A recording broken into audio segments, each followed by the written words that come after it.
Toledo, o Lula estava voltando da Malásia quando a operação foi deflagrada. Ele chegou na noite de terça-feira, só se pronunciou na noite de quarta-feira por rede social, desistiu de falar publicamente na posse do Boulos na Secretaria-Geral da Presidência. Tinha cometido uma fala desastrosa na Indonésia ainda no final de semana, dizendo ele que os traficantes também são vítimas dos usuários. Depois pediu desculpa. Depois se retratou.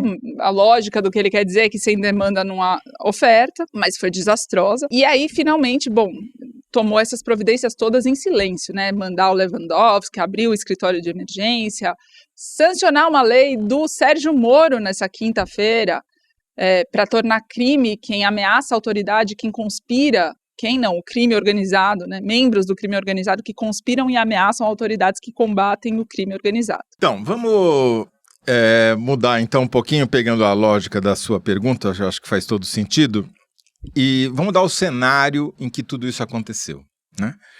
Qual é? A operação aconteceu não apenas no contexto da véspera da Copa, ela aconteceu num contexto internacional e nacional mais amplo e que ajuda a entender, né? O que tinha acontecido imediatamente antes? O Lula tinha tido uma conversa muito importante com o Trump, abrindo um canal de negociação para rever as sanções econômicas e comerciais contra o Brasil. Uma foto dos dois apertando as mãos, sorridentes. Exatamente, quer dizer, na imagem o Lula ganhou. Pode ser que essas negociações não evoluam tão bem quanto o governo espera, mas na imagem, naquele dia, o Lula estava saindo ganhando. Enquanto a direita, o governo do Cláudio Castro estava mandando relatório para o governo americano dizendo que o Comando Vermelho é uma organização narcoterrorista que faz tanto mal aos Estados Unidos quanto o Trem de Aragua venezuelano, que já foi declarado uma organização narcoterrorista pelo governo americano. E o Flávio Bolsonaro fazendo uma postagem jocosa, dizendo, quem sabe ele não manda esses barcos que ele está mandando para o Pacífico e para o Caribe, aqui para a Baía de Guanabara. Exatamente. Eles estavam passando o recibo que estavam perdendo o apoio que eles tanto contavam do Trump para fazer pressão sobre o governo brasileiro. Aí o Lula vai dar essa declaração desastrosa que você mencionou. E isso, a meu ver, foi o gatilho que faltava para unir toda a direita em torno do... Falar, o tema as pesquisas estão mostrando que o tema da questão de segurança pública voltou a ser prioridade na eleição.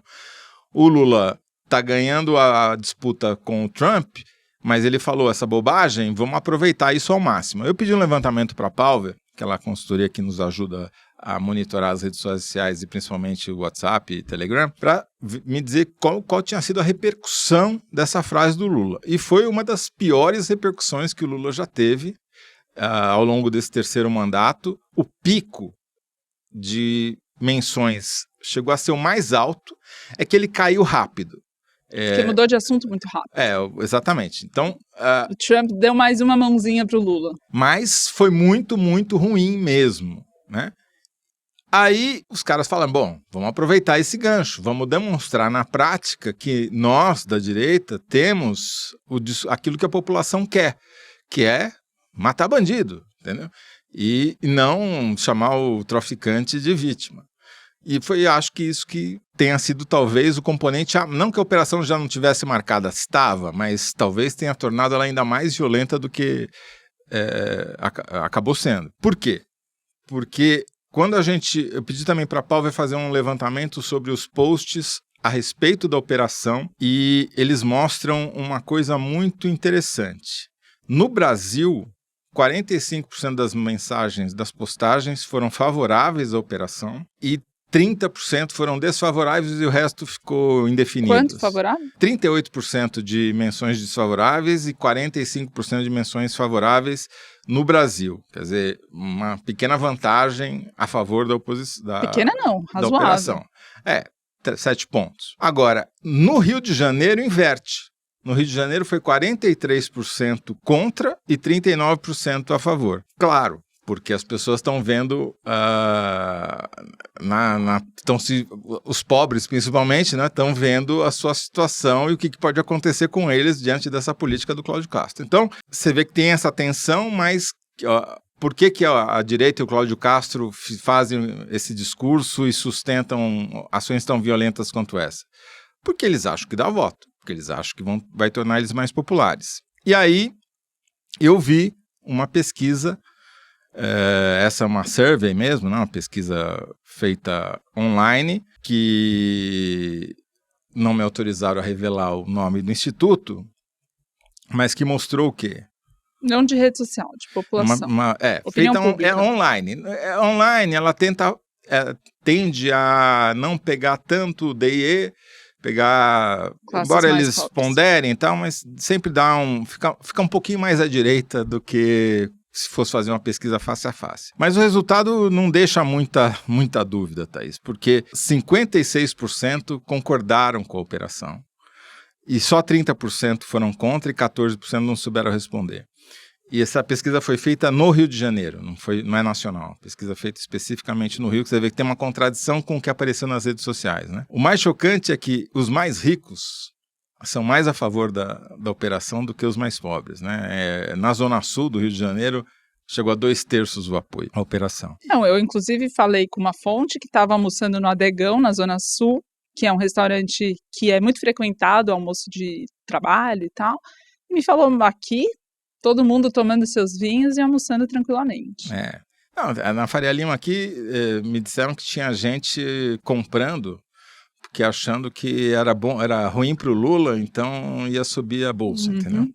Enfim, então existe motivo para a direita se comportar dessa maneira, porque dá voto, infelizmente, chacinar dá voto. E não é de agora, quando teve a chacina no Jacarezinho, outra comunidade pobre carioca, em 2021, também as pesquisas mostraram que a aprovação foi maior do que a desaprovação. E é chocante perceber como a opinião do brasileiro mudou ao longo do tempo, porque lá em 1992, quando houve o até então maior morticínio provocado pelas forças policiais no Brasil, que foi no Carandiru, em São Paulo, a maioria, segundo o Datafolha, condenou. Maioria apertada. Mas era uma maioria... Não era 52? Era 53, mas você tem que descontar os que não responderam. Era uma maioria significativa, que era contra. Era tão contra que caiu o secretário da Segurança Pública. Pegou muito mal para o governo Fleury na época. Enquanto na operação da Penha e do Alemão, tudo indica que o Cláudio Castro foi reanimado eleitoralmente, né? Ele estava já dado como morto, quer dizer, tem toda uma articulação da política no Estado e isso pode ter melhorado. A gente vai falar disso no outro bloco. É isso. Só para terminar, já deixou até de ser notícia, mas essa semana, na segunda-feira, um dia antes, saiu uma pesquisa do Ipsos sobre a confiança do consumidor, que é uma pesquisa que eu acho muito importante, porque tem uma forte correlação, né, com a popularidade presidencial, e ela teve uma forte alta no mês passado, em outubro, o que indica que as pesquisas que já vinham mostrando uma recuperação do Lula, ele já tinha empatado, estava no 0-0 entre avaliação positiva e negativa, continuam melhorando. A única ressalva melhorou a aprovação, melhorou ótimo e bom, e ótimo e bom versus ruim e péssimo já está empatado, mas a confiança pessoal das pessoas no Lula continua, a desconfiança ainda é maior do que a confiança. Isso se explica pelo quê? Porque a confiança demora mais tempo para se consolidar. Quer dizer, não basta o governo ter 2, 3 meses positivos, melhorar, para todo mundo passar a confiar no presidente. Demora. Precisa sustentar isso no tempo. E o Lula, quando melhora a popularidade dele, ele tende a sair do script, falar mais de improviso, e daí comete as frases como essa do traficante vítima do consumidor, que podem retardar o processo de aumento da confiança nele próprio. Bom, esse debate da segurança pública é o debate da eleição do ano que vem, então vamos mudar de bloco para continuar no mesmo assunto. Boa.